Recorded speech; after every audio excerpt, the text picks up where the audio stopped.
दोस्तों, देश के गृह मंत्री अमित शाह के दफ्तर के ठीक बाहर आज जो नजारा देखने को मिला है, उसने समूचे विपक्ष को हिला दिया, झकझोर दिया। अमित शाह की पुलिस ने ममता बनर्जी के सांसदों को आज सड़क पर घसीट घसीट कर जिस तरह से ठोका है, पूरी जिंदगी वो ये मंजर भूल नहीं सकते। Shame, shame, Amit Shah, shame.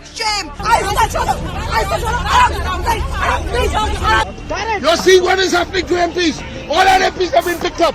अब इन सांसदों ने सपने में नहीं सोचा होगा कि अमित शाह के दफ्तर के बाहर प्रोटेस्ट करना उनके लिए कहर बन जाएगा। और सच्चाई है कि कल ममता बनर्जी ने अमित शाह की ईडी को कलकत्ता में सबक सिखाया था, और आज अमित शाह की पुलिस ने उससे बड़ा सबक ममता के लोगों को सिखा दिया। Shame, Amit Shah, shame. You're seeing what is happening to MPs. All our MPs have been picked up. अब दोस्तों, कभी कभी हमारी जबान से जो निकलता है वो सच हो जाता है, और कल ममता बनर्जी की जबान से अचानक निकला कि अमित शाह जो देश के गृह मंत्री हैं वो नेस्टी हैं, नॉटी हैं, यानी घटिया हैं और बदमाश है। और आज वही देखने को देश को मिला। Is it the duty of the ED and Amit Shah, the nasty home minister, the naughty home minister, who cannot protect the country, and he's taking away all my party documents?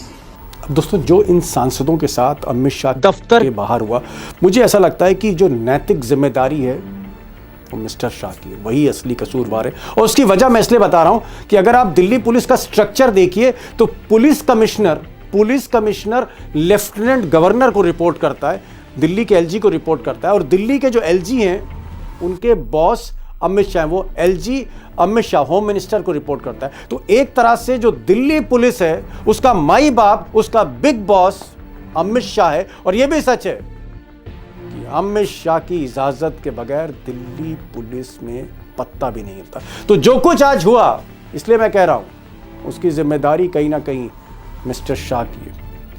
अब दोस्तों, जानकारों का कहना है कि ममता बनर्जी के MPs की आज जिस तरह से दिल्ली पुलिस ने ठुकाई करी है, घसीट कर, वो एक तरह से एक प्री प्लानिंग थी, ऐसा कहा जा रहा है। क्योंकि कल जिस तरह से ममता बनर्जी ने कलकत्ता में अमित शाह के लफ्ज इस्तेमाल किए, उनको घटिया कहा, नेस्टी कहा, नॉटी कहा, बदमाश कहा, वो उस लायक नहीं है, गृह मंत्री के लायक नहीं है, वो कुछ काम नहीं करते, सिर्फ बदले की राजनीति करते।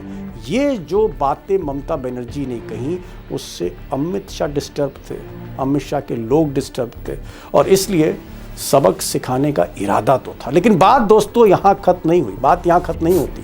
असली बात यह है कि अब ईडी की कोशिश है कि ममता बनर्जी पर शिकंजा कसा जाए। ईडी का आरोप है कि ममता बनर्जी ने उनसे फाइलें छीनी। ये जो फाइलें थी ये सीबीआई की प्रॉपर्टी थी। अब ईडी चाहती है कि हाईकोर्ट निर्देश दे सीबीआई को कि ममता बनर्जी के खिलाफ एफआईआर दर्ज हो, मुकदमा दर्ज हो, सरकारी बाधा पहुंचाने के लिए, इन्वेस्टिगेशन में खलल डालने के लिए। और ममता बनर्जी पर अगर एफआईआर दर्ज होती है तो कहीं ना कहीं अमित शाह को राहत मिलेगी, क्योंकि बीच चुनाव के मौसम में ममता बनर्जी के ऊपर गिरफ्तारी की तलवार लटकती रहेगी अगर ये केस दर्ज हो जाता है। अब दोस्तों, जो बड़ा सवाल है वो ये है कि ममता बनर्जी और अमित शाह के बीच में ये जो जंग है दिन ब दिन बढ़ती क्यों जा रही है। दोनों तरफ से डायरेक्ट फाइट हो रही, सीधे हमले, सीधे अटैक हो रहे हैं।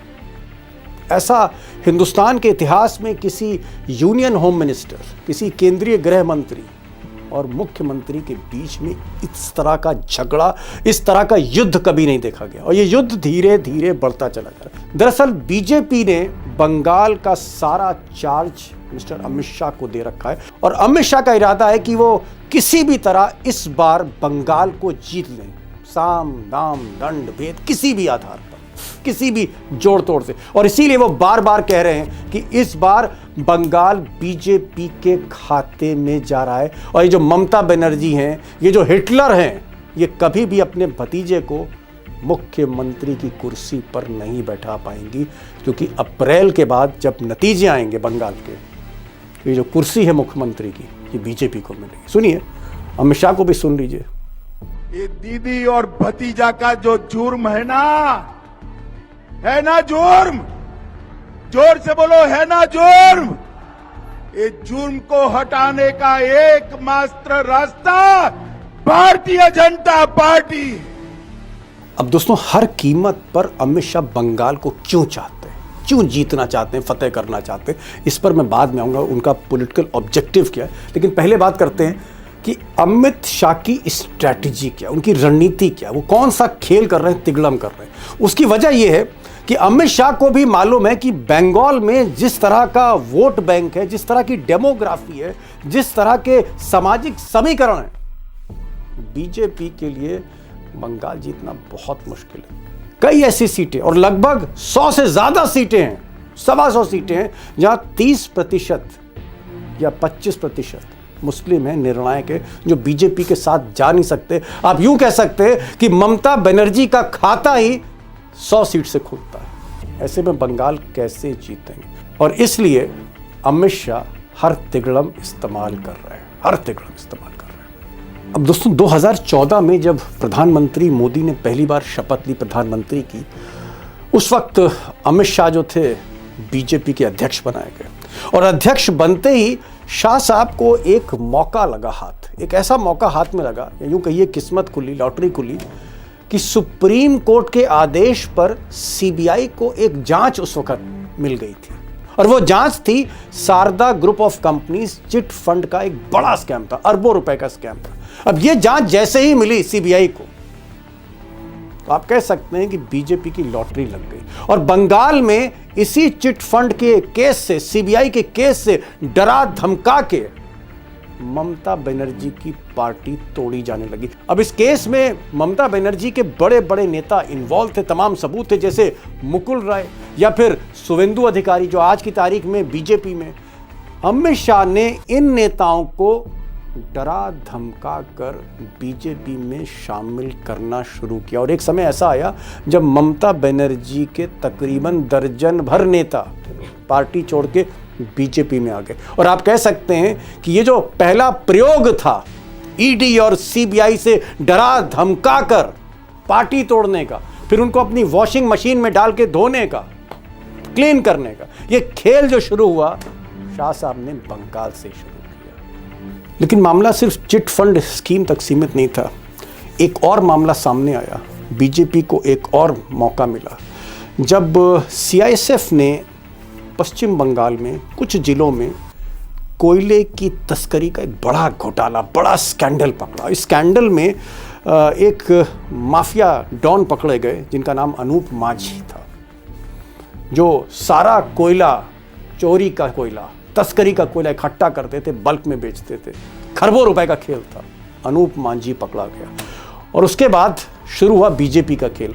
अनूप माझी के तार जो हैं वो सीधे सीधे ममता बनर्जी के घर तक पहुंचने लगे। और उसमें कौन फंसा? अभिषेक बनर्जी। उसमें कौन फंसा? अभिषेक बनर्जी की पत्नी।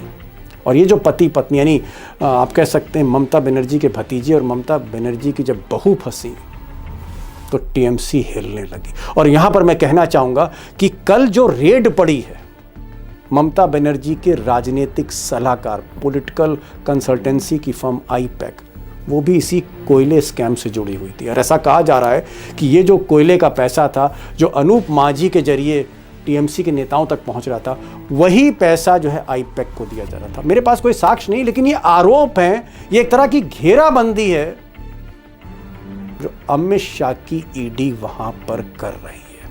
यानी कोशिश है कि किसी तरह से ममता बनर्जी को भी इसी घेरे में फंसाया जा सके इस इलेक्शन के मौके पर।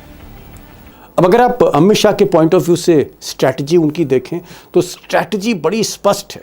हालांकि स्ट्रैटेजी का जो आधार है वो इनकम टैक्स, ईडी और सीबीआई है, लेकिन रणनीति ये है कि वो चाहते हैं, पॉइंट नंबर 1, कि किसी तरह से भ्रष्टाचार के मामले में ममता बनर्जी को फंसाया जा सके। अभिषेक बनर्जी वैसे ही इस मामले में फंसे हैं, उनसे ईडी पूछताछ चुकी है, उनकी पत्नी से पूछताछ कर चुकी है, लेकिन अब शाह चाहते हैं कि ममता बनर्जी को भी घेरा जाए। और पॉइंट नंबर 2, कि भले ममता बनर्जी को वो जेल पहुंचाएं ना पहुंचाएं, ममता बनर्जी को वो पकड़ पाएं ना पकड़ पाएं, लेकिन कम से कम बदनाम कर दें। भ्रष्टाचार के आरोप लगा के, सच बोल के, झूठ बोल के ममता बनर्जी को ऐसे ही बदनाम करें जैसे केजरीवाल को दिल्ली में किया। डिस्क्रेडिट करना चाहते हैं, जनता को बताना चाहते हैं कि किस तरह से लूट का पैसा, कोयले की तस्करी का पैसा, रिश्वत का पैसा पार्टी में इस्तेमाल हो रहा है और सब कुछ ममता के नाक के नीचे हो रहा है। बदनाम करना, कीचड़ उछालना। और एक बार ममता बनर्जी उनके घेरे में आती, शिकंजे में आती, तो फिर टीएमसी को वो तोड़ना चाहते हैं। जो प्रोमिनेंट लीडर्स हैं, जो जीत सकते हैं, जिता सकते हैं, उनको तोड़कर फिर से बीजेपी में लाना चाहते हैं। और अगर ऐसा हो गया तो हो सकता है कि मिस्टर अमित शाह का, मिस्टर मोदी का चुनाव में रास्ता, बंगाल चुनाव में रास्ता कुछ आसान हो सके। और इसीलिए भ्रष्टाचार की बात की जा रही है बार बार। आज ममता बनर्जी के नेतृत्व में भ्रष्टाचार के कारण पूरे बंगाल का विकास एक प्रकार से थम गया है। मोदी जी की सारी लाभकारी योजनाएं जो पूरे देश में गरीबी का उन्मूलन कर रही है, यहां पर टोल सिंडिकेट के भेंट चढ़ चुकी हैं। अब दोस्तों, मैं पहले भी कह चुका हूं, फिर मैं दोहरा रहा हूं कि बंगाल जीतना बहुत मुश्किल है, क्योंकि जो राजनीतिक समीकरण हैं वो बीजेपी के पक्ष में नहीं जाते। और ममता बनर्जी अभी भी सड़कों की नेता हैं, अभी भी वो शेरनी के रूप में है और अभी भी एक बड़ी फॉलोइंग। और सबसे बड़ी चीज कि डबल इंजन की सरकार नहीं है बंगाल में, बिहार की तरह या फिर महाराष्ट्र की तरह या हरियाणा की तरह या इवन दिल्ली की तरह, जहां पर सरकार तो आम आदमी पार्टी की थी लेकिन पुलिस और प्रशासन अमित शाह के हाथ में था। तो बंगाल डबल इंजन नहीं है, बंगाल सिंगल इंजन है, जहां इलेक्शन कमीशन की जो आधी मशीनरी, आधी से ज्यादा मशीनरी वो ममता बनर्जी के अंडर में। लेकिन फिर भी पॉलिटिकल ऑब्जेक्टिव तो है ही, राजनीतिक जो लक्ष्य है वो तो है ही अमित शाह का। और ये राजनीतिक लक्ष्य क्या है? दरअसल ये राजनीतिक लक्ष्य है हर कीमत पर बंगाल को जीतना और पूर्वी भारत में, ईस्ट इंडिया में एक बड़ा बेस बनाना पश्चिम बंगाल को। अब अगर आप ये मैप देखिए ईस्ट इंडिया का, तो इस वक्त मोदी और शाह के पास बिहार है, बिहार उनके हाथ में। अगर आप थोड़ा नीचे आते हैं तो उड़ीसा उनके हाथ में, एक अलग बड़ा स्टेट आप कह सकते हैं। उधर बंगाल के उस पार असम उनके हाथ में। ये नॉर्थ ईस्ट का सबसे बड़ा राज्य है, सिर्फ बीच में बंगाल नहीं। तो अमित शाह चाहते हैं कि एक बार अगर बंगाल आ जाए, वेस्ट बंगाल आ जाए, तो पूरा का पूरा पूरब, और पूरब में मैं पूर्वोत्तर के राज्य, नॉर्थ ईस्ट के राज्य भी शामिल कर रहा हूं। तो एक बड़ा हिंदुस्तान का आप कह सकते हैं एक हिस्सा बीजेपी के पास होगा, पूरा पूरब होगा। और अगर आप सीटें देखें तो बिहार में 40 सीटें हैं, झारखंड में 14 सीटें, हालांकि झारखंड अभी उनके पास नहीं है लेकिन वहाँ भी बीजेपी मेन अपोजिशन पार्टी है। बंगाल में 42 सीटें हैं, उड़ीसा में 21 सीटें हैं, असम में 14 सीटें हैं, नॉर्थ ईस्ट में कहीं 2 सीट कहीं 1 सीट, कुल मिला के 142 सीटों का चंक है ये। और ये जो 142 सीट्स हैं लोकसभा की, इसका रास्ता आसान हो जाता है अगर बंगाल, असम, उड़ीसा, बिहार, ये सारे बड़े राज्य पूरब के अमित शाह के हाथ में आ जाएं। और फिर एक ऐसी स्थिति होगी जहां आप कह सकते हैं कि पश्चिमी भारत में महाराष्ट्र, गुजरात उनके पास है, हालांकि राजस्थान भी है। उत्तर भारत में उत्तर प्रदेश है, उत्तराखंड है, हरियाणा उनके पास है। अगर आप मध्य भारत की तरफ जाएं तो छत्तीसगढ़ है, मध्य प्रदेश है।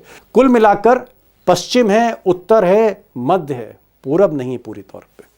और शायद इसीलिए अमित शाह बार बार कह रहे हैं कि अगर बंगाल वो जीत लेते हैं तो फिर दिल्ली में अगले 25 साल तक उन्हें कोई हरा नहीं सकता, ये उनका कहना है। जो पूरा भरोसा है कि 2026 में बंगाल में 2/3 बहुमत के साथ भारतीय जनता पार्टी की सरकार बनेगी। ये बंगाल की जनता तय कर बैठी है।